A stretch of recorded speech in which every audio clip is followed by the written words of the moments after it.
예, 재보선 얘기, 내년 지방선거 이야기를 좀 해보겠습니다. 조국 대표와 한동훈 전 대표의 사진을 걸어놨는데 내년 6.3 지방선거와 함께 치러지는 재보궐선거가 최대 10석이나 나올 가능성, 미니 총선급으로 커질 것이란 전망이 나오면서 이 두 사람의 거취도 주목받고 있습니다. 자, 여러 사람들의 입에서 나오고 있는 발언들 들어보시겠습니다. 국민의힘과 보수가 예. 계엄의 바다를 건너고 이재명 민주당 정권의 폭거를 제어할 수 있는 위치에 오기 위해서 할 수 있는 모든 걸 해볼 생각입니다. 만약에 경기지사로 해서 당선 가능성 있는 상황에서 실제 동탄을 위해서 일하겠다는 생각이라면은 우리도 믿고 이는 지원할 수 있다. 아니 무조건 그건 동탄 주민의 의사를 받들어가지고 해야 되는 거죠. 그거. 전국의 상황을 점검해서 저희 기초의원, 광역의원, 기초단체장 이런 문제에 전열을 정비하고 난 뒤에 저는 가장 마지막 선택을 할 것이다. 이렇게. 예, 성치훈 부대변인. 예. 지금 판 커진 지방선거, 인천 계양은 이재명 대통령의 지역구였으니까 당연히 이미 재보궐 지역으로 선정이 됐고 충남 아산 강훈식 대통령 비서실장이 또 비서실장이니까 당연히 이 두 군데는 확정이 됐고 나머지도 항소심에 가 있거나 1심이 진행 중이거나 해서 거기도 만약에 확정 판결이 내려지게 되면 둘, 넷, 여섯, 여덟, 아홉 곳 정도가 최대 내년 지방선거 6.3에 같이 치러질 수 있다는 내용이에요. 근데 보면 전부 다 민주당 지역구네요. 그렇죠. 그렇기 때문에 민주당 입장에서는 이제 수비하는 입장이 될 겁니다. 전부 다 사수를 하더라도 사실상 그냥 그 기존 의석이 유지되는 것이기 때문에 이걸 다 지켜내기 위한 노력을 해야 될 걸로 보여지고요. 다만 이것이 그 따로 치러지는 게 아니라 6.3 지방선거와 동시에 치러지게 되잖아요. 그렇기 때문에 6.3 지방선거의 분위기를 따라갈 가능성이 매우 높을 겁니다.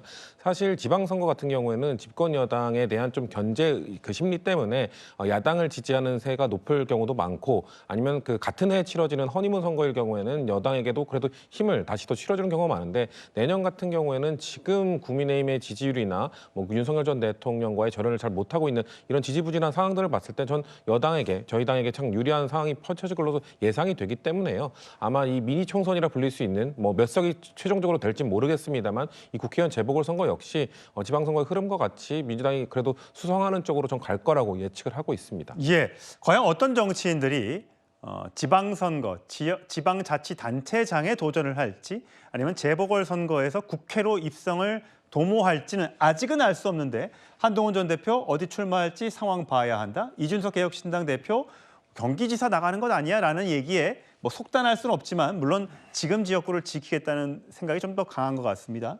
조국 대표는 가장 마지막에 내 지역구는 내가 나갈 곳은 결정하겠다라고 이야기해둔 상태입니다.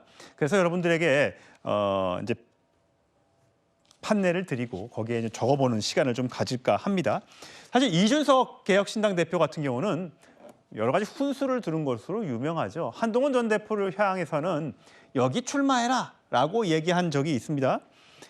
한동훈이 인천 계양을 출마를 선언하면 국민의힘에 누가 거기를 가고 싶어 하겠느냐?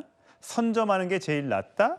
그리고 계양이 제일 낫다. 지난 10일 날 이렇게 한동훈 전 대표를 향해서 계양을 해 출마하면 좋겠다라고 이야기를 했습니다만 한동훈 전 대표 측에서는 별로 생각이 없는 것 같기도 하고요. 그래서 여러분들에게 만약에 한동훈 전 대표가 이번 지방선거나 또는 재보궐선거에 나올 수 있는지 나오게 된다면 어느 지역이 될지 요 등등을 좀 여쭤보고 싶어서 판넬을 드렸습니다. 적어주시고 거기에 대한 답을 짧게 들어보는 시간을 마련했습니다. 자, 하나, 둘, 셋. 예, 계양을 두 분이고요. 경기도 지사 얘기인가요? 예, 맞습니다. 예, 자, 공천 가능성 1%. 먼저 김진욱 대변인부터 이야기해 주시죠. 저는 뭐 어디를 출마할지 상황을 보겠다라고 하는데 그 상황은 당선 가능성의 상황이 아니라 당내에서의 공천 가능성의 상황, 저는 그것을 보는 것이라고 생각합니다. 제가 지금 현재 볼 때는 당내에서 공천 가능성은 1% 정도밖에 안 된다고 보입니다. 왜냐하면 장동혁 대표나 지금 현 국민의힘의 지도부가 소위 친한계를 쳐내기 위해서 당무 감사까지 진행하고 있는 상황 아닙니까? 소위 또 저기 그 한동훈 전 대표에게는 당원 게시판까지 지금 당무 감사를 하고 있는 상황이에요. 이런 상황들로 봤을 때는 저는 앞으로 그 장동혁 대표 체제에서 한동훈 전 대표가 공천을 받을 가능성 매우 희박하다 이렇게 전망하고 있습니다. 예, 최선 평론 개항을 저는 원래 개항을이 아니라 그 만일 전재수 의원이 이제 부산시장 출마하면 부산 북구 정도를 생각했었어요. 왜냐하면 2024년에 금정구청장 재보궐선거를 당대표 때 이겼던 적이 있기 때문에 저는 그쪽이라면 한번 승부를 걸어볼 거라고 생각을 했는데 이제 거기 가능성이 거의 사라져가고 있다고 저는 봐요. 제 개인적인 생각으로는. 그러면 한동훈 대표 입장에서 전 대표 입장에서는 어떻게든 내년에 원내로 진입하는 게 지금 지상 목표인데 그러면 험지라도 가야죠. 그런데 개항을 아주 이준석 의원이 얘기했지만 그렇게 데이터가 나쁘지 않아요. 그래서 저는 개항을로 결국 선회할 것이다. 그러면 당에서도 이거 뭐 그냥 공천 안 줘야 되나 이럴 수밖에 없기 때문에 저는 가능성이 높다고 봐요. 김기용 대변인도 개항을에 공천은 줄 것 같으세요? 그건 사실 그 한동훈 전 대표 같은 경우는 이제 대권에 도전하려고 하는 사람 아닙니까? 그렇다면 기울어진 운동장에서 열악한 상황 속에서 본인이 승부를 해서 이기면 속된 말로 대박이고요. 지더라도 본인의 서사를 만들 수 있다고 봅니다. 그리고 김진욱 대변인께서 말씀하신 것처럼 당내 상황상 본인이 쉽게 당선될 수 있는 지역에 간다고 했을 때 우호적이지 않을 것 같습니다. 그렇다면 내가 불리한 상황 속에서도 여기에서 전체적인 지방선거와 재보궐선거에 있어서 하나의 어떤 토대가 되겠다. 마중물이 되겠다고 한다면 당원들이나 당내 지도부가 이거에 대해서 매몰차게 거절하기는 쉽지 않을 것 같다는 생각이 듭니다.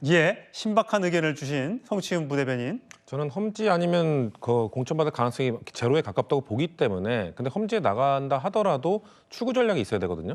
그러니까 만약 개항을에 출마를 한다. 그런 다음에 그 3년 뒤에 있는 총선 때 갑자기 다른 지역구로 옮긴다고 한다면 이곳저곳을 떠도는 정치인의 이미지를 갖게 될 가능성이 있거든요. 그럼에도 불구하고 경기도지사는 만약에 경기도에서 출마한다. 지금 국민의힘 후보군도 없는 상황 속에서 험지에 나간다는 명분을 줄 수 있고 그리고 경기도에는 국회의원 지역구가 60여 개가 되기 때문에 나중에 참선 뒤에 총선들을 생각했을 때도 뭔가 열린 출구를 또 전략을 취할 수도 있거든요. 그리고 경기도지사 다음에도 뭔가 서울 지역을 굳이 옮기더라도 인천이라는 지역에 또 하나의 지역구에 막 갇히는 것보다는 좀 넓게 출구 전략을 짤 수 있는 저는 경기도지사가 제가 만약에 참모라면은 이쪽을 조언할 것 같습니다.